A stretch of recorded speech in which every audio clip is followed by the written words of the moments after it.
बिस्मिल्लाहिर्रहमानिर्रहीम। अस्सलाम वालेकुम।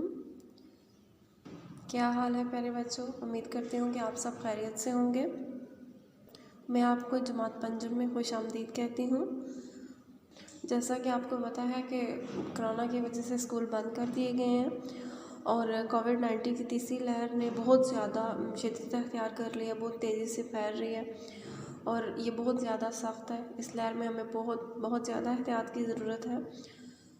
तो आप सबसे ज़्यादा मास्क का इस्तेमाल करें, ज़्यादा से ज़्यादा कोशिश करें कि आप लोग घर में ही रहें। अपने हाथों को साबुन से बार बार धोएं, सैनिटाइज़र का इस्तेमाल करें और गैर ज़रूरी घर से बाहर ना ही निकलें तो बेहतर है। और जब जाएं तो एक डिस्टेंस मेंटेन रखें, एक फ़ासला रखें, क्योंकि हमें एहतियात की बहुत सख्त ज़रूरत है, क्योंकि ये बीमारी जानलेवा साबित हो सकती है। तो ज़रूरी है कि हम फिर ख्याल भी बहुत ज़्यादा रखें। जैसा कि आपको पता है कि हुकूमती ऐलान के मुताबिक स्कूल बंद हैं और आपको जमात चाहरम से प्रमोट करके जमात पंजम में भेज दिया गया है और इसके मुताबिक आपकी ऑनलाइन क्लासेस का आगाज़ हो गया है। तो यह आपकी इस्लामियात की पंजम क्लास की बुक है। इस्लामियात की 5वीं किताब इस्लाम नाज़मा रहमान, ठीक है, ये आपकी बुक है। आज हम इस बुक का बाब नंबर 2 शुरू करेंगे। बाब अव्वल में आपका नाजरा है, वो आपको नाजरा अलग से करवाया जाएगा। बाब 2 देख लेते हैं हम। बाब 2 है ईमानियात व इबादात में हमारे पास दुनिया आखिरत की खेती है। ईमानियात व इबादात दुनिया आखिरत की खेती है। दुनिया आखिरत की खेती है चैप्टर के टॉपिक के इसका जो टॉपिक है, इसका जो नाम है, इससे ही हमें पता चल रहा है कि हमने इसमें आखिरत के बारे में पढ़ना है, दुनिया के बारे में पढ़ना है, हमारे जो अमाल हैं, हम अच्छे कर रहे हैं, बुरे कर रहे हैं, क्या है, इस सबको हम इसमें डिस्कस करेंगे। तो सबसे पहले हम स्टार्ट करते हैं कि आखिरत है क्या। तो तमाम पैगंबरों ने अपनी उम्मत के लोगों को अल्लाह ताला की इबादत और आखिरत के अक़ीदे पर ईमान की तालीम दी है। आखिरत मरने के बाद दोबारा ज़िंदा किए जाने की तरफ इशारा है। अल्लाह ताला के तमाम नबियों की तालीम एक ही रही है, लेकिन जिसका आखिरत पर ईमान होगा वही इस्लाम के अखलाकी असूलों की पाबंदी और अपने अमाल की फ़िक्र करेगा। आखिरत क्या है? आखिरत बेसिकली क़यामत का दिन है। क़यामत का दिन मतलब मरने के बाद दोबारा ज़िंदा किए जाने की तरफ इशारा है। ऑब्वियसली हम दुनिया में जो काम करेंगे उसका हमें हिसाब देना है, इस बात पर हमारा पुख्ता यकीन है। तो हम जब मर जाएंगे तो उसके बाद दोबारा ज़िंदा किए जाएंगे और सारे हमारे अमाल नामे जो हैं वो हमारे सामने रख दिए जाएंगे, हमें उनका हिसाब देना होगा। इसमें बताया था कि अल्लाह ताला के तमाम नबियों की एक जैसी ही तालीम रही है, ठीक है, यानी सब ने यही कहा कि आप एक अल्लाह की इबादत करें, अल्लाह एक है और आखिरत पर हमारा यकीन भी पुख्ता है, क्योंकि आखिरत पर ईमान होगा तो वही इस्लाम के अखलाकी सूलों की पाबंदी और अमाल की फ़िक्र करेगा। ऑब्वियसली जब हमें ये अक़ीदा है हमारा कि आखिरत है, अगर देखें हमें ये यकीन नहीं होता कि आखिरत है तो हम तो फिर बुरे से बुरा काम कर लेते, अच्छाई की तरफ जाते ही ना। अब इंसान अच्छाई की तरफ ज़्यादा माइल होता है, उसे पता है कि उसने आखिरत में जाके इस चीज़ का हिसाब देना है। आगे देखते हैं क्या है। यकीनन अल्लाह सारे मुर्दों को ज़िंदा करेगा। एक वक्त ऐसा आएगा दुनिया ख़त्म हो जाएगी। जो शख्स आखिरत पर ईमान नहीं रखता वो अल्लाह पर भी यकीन नहीं रखता।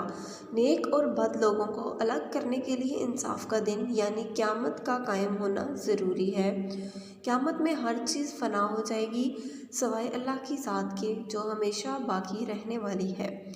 इसमें क्या कह रहे हैं कि यकीनन अल्लाह सारे मुर्दों को ज़िंदा करेगा, कि इसमें कोई शक नहीं है कि अल्लाह ताला हर जानदार को ज़िंदा करेगा, कि जो भी मर जाएगा, मरे हुए को ही मुर्दा कहते हैं ना, यकीनन अल्लाह सारे मुर्दों को मतलब जो भी मरा हुआ है उन सब को ज़िंदा करेगा।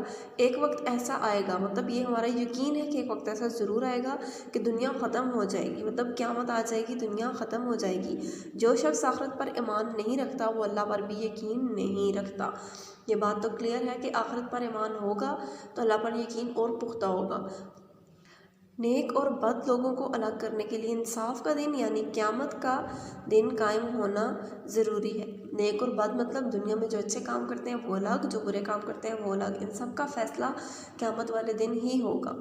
क़यामत में हर चीज़ फ़ना हो जाएगी सिवाय अल्लाह की ज़ात के जो हमेशा बाकी रहने वाली है। मतलब क़यामत जब आएगी तो कोई चीज़ बाकी नहीं रहेगी, हर चीज़ ख़त्म हो जाएगी। ये दुनिया, पहाड़, दरिया, सब कुछ, बड़ी से बड़ी चीज़, हर चीज़ ख़त्म हो जाएगी।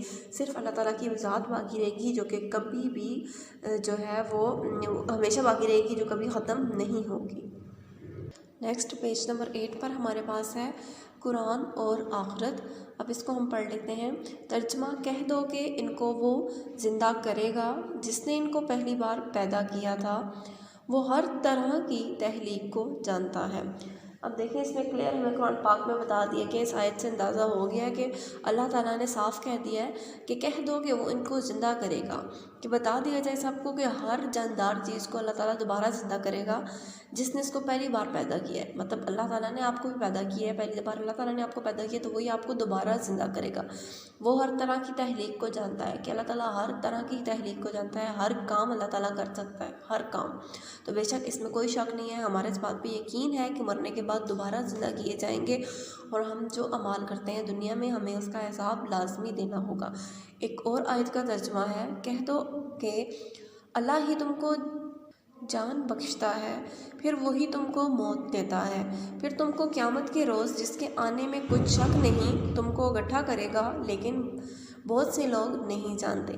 इसमें यह है कि अब देखिए इस बात से हमें क्लियर पता चल रहा है कि अभी हमने जो थोड़ी देर पहले पढ़ा था कि जो क़यामत के दिन पर जो है यकीन नहीं रखता वो अल्लाह पर यकीन नहीं रखता। तो इस आयत में भी यही बात कह रहे हैं कि कह दो, कि बता दो सबको कि अल्लाह ताला ने तुमको जान दी है तो वही तुमको मौत भी देगा और फिर क़यामत के रोज़ सबको इकट्ठा करेगा। बेशक इसमें कोई शक नहीं है, मतलब इसमें शक करने की बात ही नहीं है, लेकिन कुछ लोग नहीं जानते, मतलब कुछ लोग इस बात को नहीं मानते कि क़यामत के रोज़ दोबारा इनको ज़िंदा किया जाएगा और इनके अमाल का ये जो दुनिया में करते हैं उसका हिसाब लिया जाएगा। उसके बाद एक और आयत का तर्जुमा है, और दुनिया की ज़िंदगी तो एक खेल और मशगला है और बहुत अच्छा घर तो आखिरत का घर है, यानी इनके लिए जो अल्लाह से डरते हैं, क्या तुम नहीं समझते। अब देखिए इस बात में क्या है कि जो अल्लाह ताला से डरते हैं वो दुनिया में बुरे कामों से दूर रहते हैं, उनकी कोशिश होती है कि वो अच्छे अमाल करें ताकि उनको आखिरत में अच्छे से अच्छी जगह जन्नत में घर दिया जाए। तो इसमें यही बताया हुआ है कि ये जो दुनिया है ये तो एक खेल और मशगला है, ठीक है, ये एक दुनिया फ़ानी हो जाएगी, ये सदा कायम रहने वाली चीज़ नहीं है, और सिर्फ अच्छा घर तो आखिरत का घर है कि जो हमेशा रहेगा। तो यानी इनके लिए जो अल्लाह से डरते हैं, मतलब उनके लिए अच्छा है जो अल्लाह से डरते हैं, ठीक है, जो इस दुनिया को ही अपनी हर चीज़ समझ रहे हैं, दुनिया में ही खुश है, दुनिया में ही उन्होंने यही सोचा है कि उन्होंने दुनिया से कभी जाना ही नहीं है, तो ये तो बात गलत है। उनके लिए आखिरत में भी फिर कोई अच्छा ठिकाना नहीं है। क्या तुम नहीं समझते, इसका यही मतलब है कि आप समझ लें कि ये दुनिया फ़ानी है, ये खेल है, एक मशगला है, इसमें कोई अच्छाई नहीं है। अपने अमाल अच्छे करें, बुरे कामों से बहुत ज़्यादा दूर रहें, क्योंकि अच्छा घर सिर्फ़ और सिर्फ आखिरत का ही घर है। सो बच्चों, यहाँ तक हमारी रीडिंग जो है आज के लेक्चर में कंप्लीट हुई है। नेक्स्ट लेक्चर में हम अपनी नेक्स्ट रीडिंग करेंगे। आई होप सो आपको समझ आ गई होगी। आपने भी इस लेक्चर में जो पढ़ा दिया गया है उसको तवज्जो के साथ दोबारा से पढ़ना है, ताकि आपको इस चैप्टर का अच्छे से पता चल जाए कि हमने क्या पढ़ा है। आज हमने आखिरत है क्या ये टॉपिक पढ़ा है। उम्मीद है कि आप सबको समझ आ गई होगी। अपना बहुत सा ख्याल रखें। खुदा हाफिज़।